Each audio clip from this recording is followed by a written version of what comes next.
آل عمران کا اللہ نے انتخاب کیا ہے. میں اپنے مضمون پہ بات کر رہا ہوں. حضرت فاطمہ بنت اسد خانہ کعبہ کے دیوار کے قریب آئیں اور ایسا لگ رہا ہے جیسے ڈھونڈ رہی ہوں کہ کہاں سے جاؤں، جیسے ڈھونڈ رہی ہوں کہ کہاں سے اندر جاؤں. اچھا چابی تو خود انہی کے شوہر کے پاس تھی. اگر اپنے شوہر سے چابی لائی ہوتی تو پھر ساری دنیا کہتی کہ ابو طالب کے بچے کعبے میں نہیں ہوں گے تو کس کے ہوں گے. مگر اپنے شوہر سے چابی لے کر نہیں آئی ہے، اس لیے کہ مسئلہ شوہر کا نہیں ہے، مسئلہ ابو طالب کے بیٹے سے پہلے اللہ کے ولی کا ہے. تو خانہ کعبہ کے گرد چکر کاٹتے ہوئے جو جملے کہے ہیں وہ سنیں ذرا. فرمایا انی یا رب انی مومنۃ بکا، یا اللہ میں تیری مومنہ ہوں. وبما جاء من رسلک وکتب، جو تیری طرف سے رسول اور کتابیں آئی ہیں، ان وما جاء بکا، اور ہر وہ چیز جو تیری طرف سے آئی ہے میں ان سب پر ایمان رکھتی ہوں. کچھ لوگوں نے کہا کہ ابو طالب کا کلمہ تو نہیں ملتا مگر فاطمہ بنت اسد نے کلمہ پڑھا تھا. اللہ بھی منوانا خوب جانتا ہے. تم یہاں تک آ جاؤ کہ فاطمہ بنت اسد نے کلمہ پڑھا تھا تو قرآن یہ کہہ رہا ہے کہ لن یجعل اللہ الکافرین علی المومنین سبیلا، اللہ کافروں کو مومنوں پر حکومت نہیں دیتا. اللہ کافروں کو مومنوں پر حکومت نہیں دیتا. اور دوسری آیت کہتی ہے الرجال قوامون علی النساء، شوہر بیویوں پر حاکم ہے. ادھر قرآن کہہ رہا ہے کہ اللہ کافروں کو مومنوں پر حکومت نہیں دیتا، اور ادھر قرآن کہہ رہا ہے کہ شوہر بیویوں پر حاکم ہے. تو ابو طالب کا کلمہ تو فاطمہ بنت اسد نے سنا دیا. سمجھ ہے؟ خانہ کعبہ کے گرد چکر کاٹ رہی ہیں بی بی کہ ایک مرتبہ جب انہوں نے آواز لگائی، اچھا قرآن اگر پہاڑ پر نازل ہو تو پہاڑ ریزہ ریزہ ہو جائے. لو انزلنا هذا القرآن على جبل لرأيته خاشعا متصدعا من خشیت اللہ، اگر ہم نے اس قرآن کو جبل پہاڑ پر اتارا ہوتا تو تم دیکھتے کہ یہ خشیت الہی سے ریزہ ریزہ ہو جاتا. قرآن اگر پہاڑ پر اتارا جائے تو پہاڑ ریزہ ریزہ ہو جائے. اور صاحب قرآن اگر خانہ کعبہ کی دیوار سے مس ہو تو یہ ایک معمولی سا اثر ہے جو دیوار کھلی ہے. اور ایک مرتبہ دیوار کھلی، توجہ، دیوار کھلی، عمارت گرتی ہے تو پیچھے ہٹتے ہیں. عمارت جھڑ رہی ہو، کچھ لگ رہا ہو کہ کچھ گرنے والا ہے تو بھاگتے ہیں نا، پیچھے ہٹتے ہیں نا، یا آگے جاتے ہیں. اور یہ اگر کوئی عمارت گر رہی ہو تو اندر جاتے ہیں یا باہر ہٹتے ہیں؟ یہ باہر جانے کے بجائے اندر جانا بتا رہا ہے کہ کوئی بلا رہا ہے جی. اور بلایا اور آئیں گئیں اندر. اور پھر آپ سائنسی لوگ کہتے ہیں کہ جی زلزلے کے بعد بھی زلزلہ آتا ہے. اور وہ ایک مرتبہ دیوار پھر مل گئی اور بی اندر چلی گئیں. اور 1-2 دن نہیں 3 دن بی اندر ہیں. اور جاتے ہوئے دیکھا ہے حضرت عباس ابن عبد المطلب نے، یہ حضرت عباس ابن عبد المطلب نے دیکھا ہے، حضرت ابو طالب کے بھائی نے دیکھا ہے، اپنی بھاوج کو جاتے دیکھا ہے. اگر حضرت فاطمہ بنت اسد فوراً نہیں واپس آ جاتی تو کہتے خبر واحد ہے. ایک آدمی نے بتایا ہے جاتے ہوئے ایک دیکھے گا، آتے ہوئے پورا مکہ دیکھے گا. اتنا وقت لگے گا کہ گاؤں دیہات کے لوگ بھی نکل کے آ جائیں گے کہ کوئی ماجرا ہے. اور سارا مکہ نکل کے خانہ کعبہ کے گرد جمع ہے. اور ادھر حضرت ابو طالب تالے کی چابی لے کر آئے، ساتھ میں آپ کا 30 سالہ بھتیجا بھی ہے.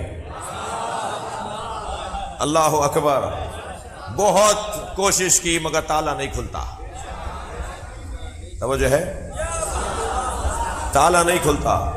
جب تالا نہیں کھل رہا، چابی بھی وہی، ہاتھ بھی وہی. جی یہ کچھ مصلحتیں ہیں. جب تالا نہیں کھلنے لگا، کھلا تو مکے کے جو مشرکین اور اہالیان مکہ کھڑے تھے ان میں سے کسی کی آواز آئی ابو طالب تالا توڑ دو، تو برابر سے نبی کی آواز آئی تالا وہ توڑتا ہے جس کا کردار اچھا نہ ہو، چچا صبر کیجئے، یہ امر الہی ہے روشن ہو جائے گا، یہ امر الہی ہے روشن ہو جائے گا۔ اب حضرت دوبارہ دیوار کھلی اور دیوار سے یہ اندر گئے اور جا کے دیکھا تو جوف کعبہ میں، وسط کعبہ میں مولا علی علیہ السلام اپنی ماں کی گود میں۔ فرمایا کہ علی نے 3 دن سے کچھ کھایا نہیں اور نہ ہی آنکھیں کھولی ہیں اور نہ ہی، اچھا یہ میں نے جلدی میں نہیں کہا، حضرت فاطمہ بنت اسد نے فرمایا کہ جب یہ دنیا میں آ رہا تھا تو 4 عورتیں ایک نورانی محمل میں کعبے میں آئیں، اور ایک عورت کے ہاتھ میں بدنہ تھا، ایک عورت کے ہاتھ میں سلپچی تھی، ایک عورت کے ہاتھ میں جنت کی ابریق، یعنی اب جو روایت کے جملے ہیں وہ سنا رہا ہوں میں آپ کو، ایک خاتون کے ہاتھ میں جنت کا تولیہ تھا اور ایک عورت کے ہاتھ میں جنت کی غذائیں تھیں، اور یہ چاروں عورتیں میری مدد کرنے آئی تھیں۔ ایک حوا تھی، دوسری بی بی حضرت حاجرہ، تیسری بی بی حضرت سارہ، چوتھی بی بی حضرت مریم۔ اللہ اکبر، یہ بیویاں جنت سے مدد کرنے آئی ہیں۔ سلام ہو اے شمال والوں کی حسرت، مولا علی کو سلام کر رہی ہے دیوار شمال، شمال والی دیوار، شمال جنوب مغرب مشرق، شمال کی دیوار سلام کر رہی ہے مولا علی کو، السلام علیکہ یا حسرت الشمال، سلام ہو اے شمال والوں کی حسرت۔ شمال والوں کی حسرت کا کیا مطلب ہے؟ علی کے دشمنوں کو نامہ عمل الٹے ہاتھ میں دیا جائے گا۔ کاش ہم نے فلاں سے دوستی نہ کی ہوتی۔ کعبے کی دیواریں علی کو سلامیاں پیش کر رہی ہیں، دنیا کی سلامیاں ایک طرف اور مملکت الہیہ کی سلامی ایک طرف۔ فنادا جدار المغرب السلام علیکہ یا مغرب الاسرار، سلام ہو اس پر جو رازوں کے ڈوبنے کی جگہ ہے۔ ایبت اللہ، علی ایبت اللہ ہے، یعنی اللہ جہاں اپنا علم رکھے اسے علی کہا جاتا ہے۔ اب بھی کوئی دلیل چاہیے کہ علی افضل ہے؟ مجھے اپنے دشمنوں کو جواب دینے کے لیے یہی نعرہ کافی ہے۔